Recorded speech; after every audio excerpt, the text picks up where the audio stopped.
Punta na po ni Sam. Ay. Okay. Dito pa na. Real skin. So Rio over here is a male saltwater crocodile which was published video to Bolivar Mataraza and that is in the southern part of Palawan. He was purposely captured because he accidentally attacked a native fisherman in their area and it was confirmed that he swallowed only the right leg of the victim. So he is 17.6 feet long or 5 meters, which was the longest crocodile caught alive in the wild in 1990, 1990, but that's only here in the Philippines. But then after 5 months of previous captivity, he unfortunately died due to internal bleeding and stress related to his transportation. He is also 60 years old when he died 60, so for his skin, everyone, it has no commercial value anymore. This is too hard and too dry for the machines to be processed. Usual skin that are used to be baths, those ones are 3 to 5 years old saltwater crocodiles. So again, Rio is 60 years old when he died, 60. So this is just for display use only. But I just want to clarify po that here in the facility, we are not permitted to butcher or kill any of the crocodiles that you will see inside. All of the crocodile products, the crocodile sisig, crocodile tapa that they are selling within Palawan, and in this facility, they are from here. They are all from permitted farms in Teresa Rizal and in Davao City. Okay, so this facility is just for conservation purposes only. A special project of the DENR to rescue also here in the province of Palawan. Everyone, if before Rio here was the longest crocodile caught alive in the wild, so have you heard about Lolo? Okay, so now Lolo holds the record. He was also recognized by the Guinness Book of World Records as the longest crocodile caught alive in the wild. That's because he has a length of 20.3 feet or 6 meters long. 1 meter longer than Rio over here. But Lolo is not from here, everyone, and he was never here.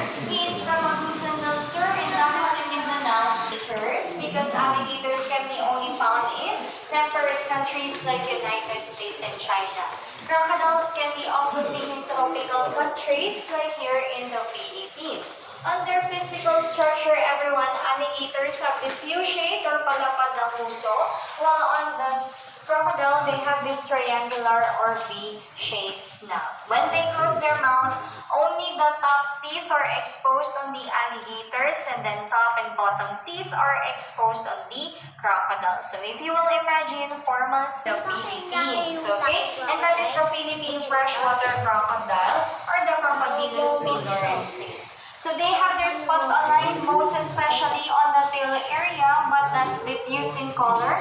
While on the saltwater crocodiles, they have their spots scattered and much more defined. Over there is our kitchen area, so that is where we prepare the foods of the other animals that you are going to see inside the nature park. Most of them were confiscated.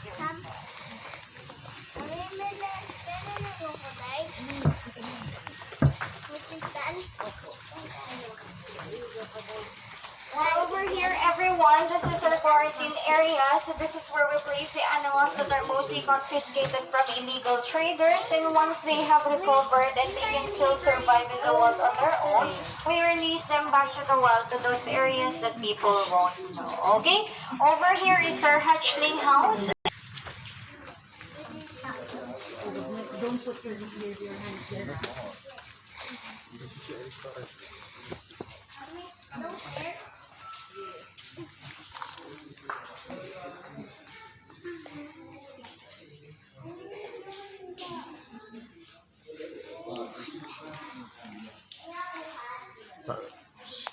Dami.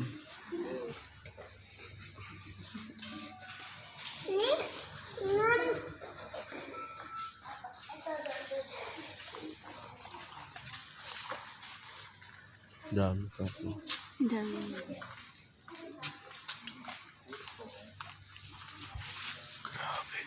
Pag nilagay mo lang yung kamay, putol yan.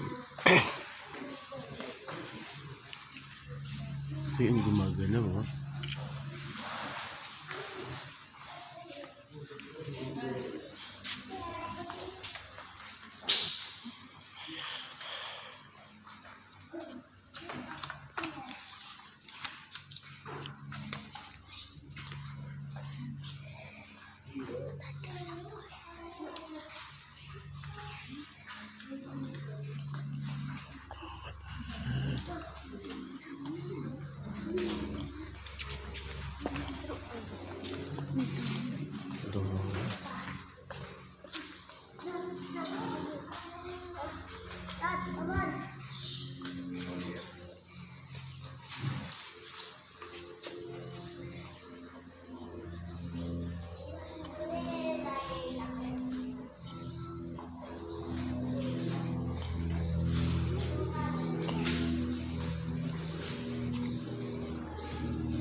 malalaki na.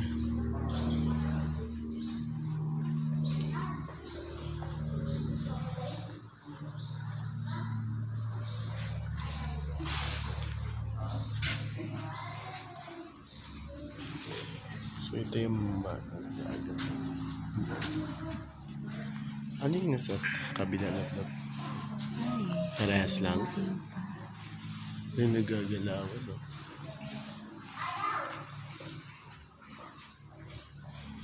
Ay.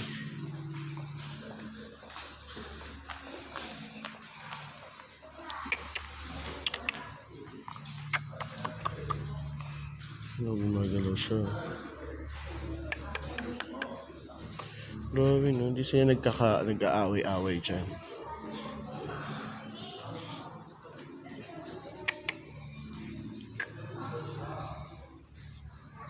Next up, everyone, is the big crocodiles. There you will see crocodile that is almost same size or same length as Rio, the skeleton over there in the living area that is so much alike. And then again, later on by the exit, we have a photo area. So you are seeing right now are 1 to 5 years old hatchlings. So ever since that they've hatched, they're already highly carnivorous. So what we feed them is chicken, fish, pork, beef. But then again, that's once or twice a week only. Okay? Everyone, aside from rescuing animals here in the province of Palawan, we're especially here to conserve the species of the Philippine freshwater crocodile because they're already dead. So since we're going up to the big crocodiles, I just want to warn everyone, please be careful with your things not to fall inside the fence because if it falls down there, I am not so sure how to get it back for you po, okay? Please do not stomp your feet. Wala po magpapapadyak ng paa sa taas at wala din po magtatatalo. We also have their names and information on the wall, so if you want to know more about them, you can read. If you have any questions, please ask me later after our tour. Ay, grabe, lalaki na. Ito, laki pang. Grabe. Ayun na, ito. Ito yun na, ito. Nasaan na siya? Alright, so this one over here on the first right pen, this one is Aklan. So Aklan over here is a male saltwater crocodile which is more than 40 to 50 years old, 16 feet long, 1'6". He was a pet before and he was just donated here by his owner simply because he can no longer take care of him anymore. His owner is from Aklan, that's why we named him Aklan.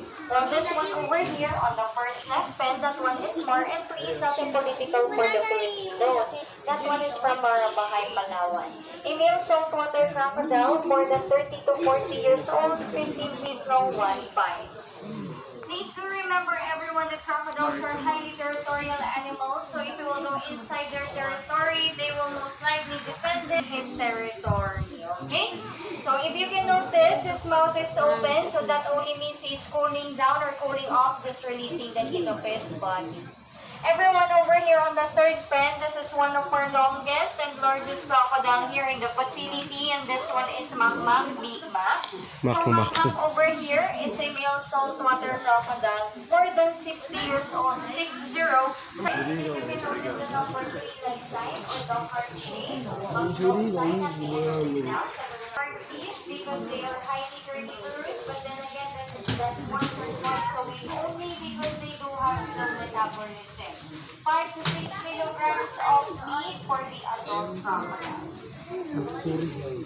All of the crocodiles that you are seeing right now are saltwater crocodiles. They can go up to 4 to 7 meters, 4 to 5 for the females, and 6 to 7 for the males.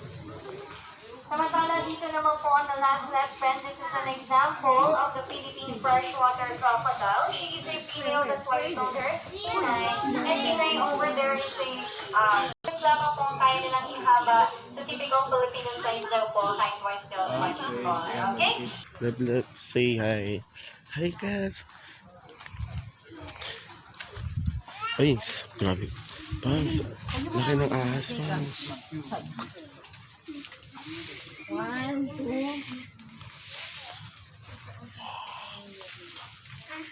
The Burmese python.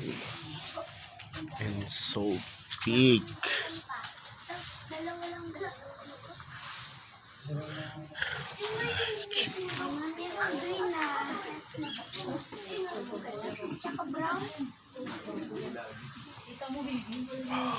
Eh, pang gumagalaw yung snake. Okay.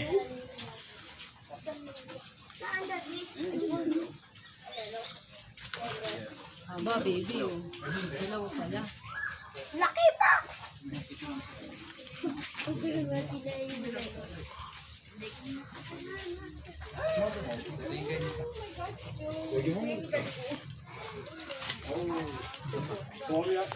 도움이 아니라 뱀인데 그냥? 야, 이 사람아 사진 줘봐. 줘봐. 야. So big. So big, Pangs. Pa, kaya kang patayin yan, Pangs. So, yan, mga ganyan.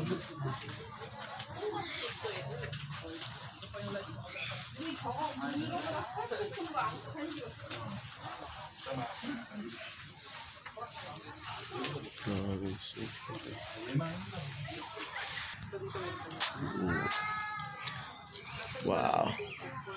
So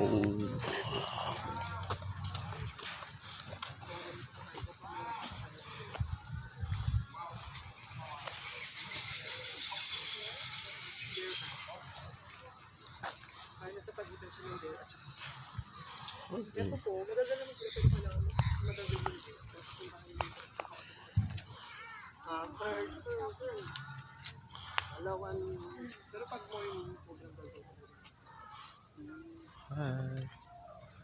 Hi.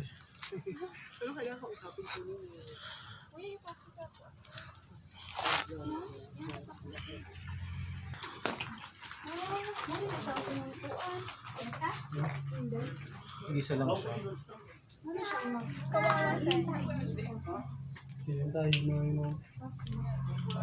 Wala ka step, biglang tatalon dito. Snatch din yung phone ko. Pahinga na siya, pagod na siya.